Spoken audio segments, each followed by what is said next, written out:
नमस्कार किसान भाइयों, मैं हूं आपके साथ ज्योति यादव, जहां आपको उन्नति किसान चैनल में किसानों की उन्नति से कई सारी ज़रूरी जानकारियां जानने को मिलती हैं। तो चलिए, आज की ही एक ऐसी सबसे बड़ी जानकारी है कि आप बरसाती खीरे की खेती कैसे कर सकते हैं। बरसाती खीरा जो कि मार्केट में जिसकी मांग बहुत ज़्यादा होती है, लोगों को काफ़ी पसंद भी आता है और इसका रेट या लागत भी ज़्यादा नहीं होती।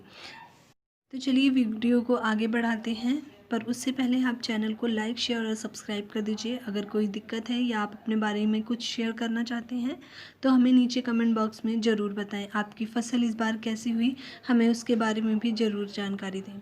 तो चलिए जानते हैं बरसाती खीरे की खेती किस प्रकार करें।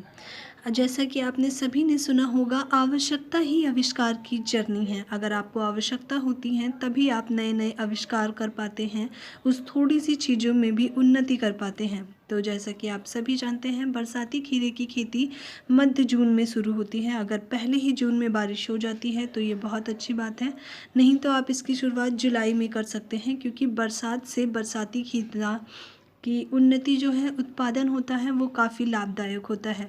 और एक और बात ध्यान रखें कि मेड़ बनाकर खेती करें, क्योंकि अगर आप मेड़ बना देते हैं तो वहाँ पानी निकलने की जो है जगह बन जाती है, क्योंकि अगर खेतों में पानी भरा रहेगा तो बरसाती खीरा पूरी तरह से सड़ जाएगा और अगर वो गल जाएगा तो उसकी उन्नति के चांसेस जो हैं बहुत कम हो जाते हैं। खीरे में पुआल की मल्चिंग नहीं की जाती, ये आप ध्यान रखें। और एक और बात इस बात पे निर्भर करती है कि आप खेत में सिर्फ एक प्रकार की फसल कर रहे हैं या मिश्रित खेती कर रहे हैं। मिश्रित खेती उसे बोलते हैं कि आप एक ही समय में एक खेत में दो दो फसलों का उत्पादन करते हैं। जैसे कुछ लोग चने, बैंगन या अलग अलग फसलों का उत्पादन करते हैं। तो अगर आप मिश्रित खेती कर रहे हैं कि मतलब एक ही साथ दो दो फसलों का उत्पादन हो रहा है, तो मिश्रित खेती में दूरी होनी चाहिए तकरीबन 10 से 12 फीट।